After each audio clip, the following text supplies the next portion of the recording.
ChuChu TV Storytime!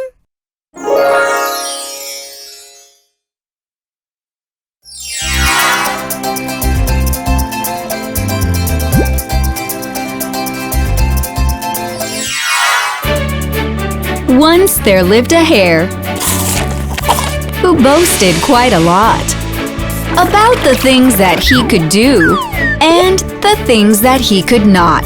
He kept on bullying the tortoise for being very slow. I can run 100 times faster than you know. The upset tortoise then proposed a race with the hare.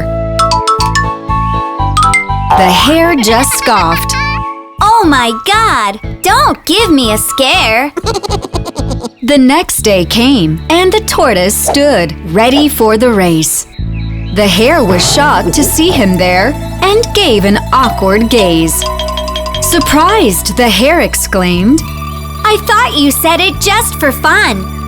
The tortoise said, I mean what I say. Come on, it's time. Let's run. All the animals gathered.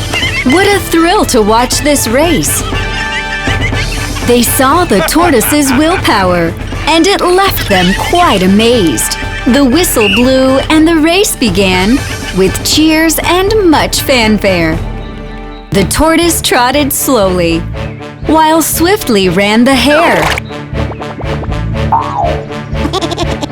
The hare was far ahead, leaving the tortoise way behind.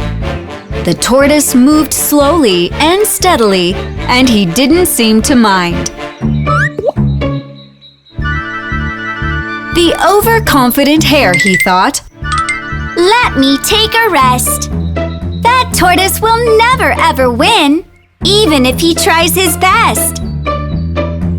Soon the hare was fast asleep under a willow tree, and the tortoise slowly crawled ahead with patience and with glee. Steadily, the tortoise crawled and neared the winning post.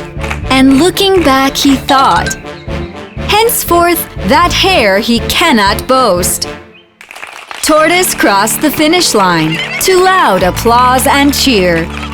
And hearing that, Hare woke up, feeling shock and fear. He rushed ahead only to find that Tortoise had won the race. Feeling bad, the hare repented and lowered his head in disgrace. He congratulated the tortoise amidst a loud uproar and said, Well done! You won the race. I won't bully you anymore. The tortoise said, Thank you, Hare. Let's hold this trophy together. I think that after the race today, that we'll be friends forever.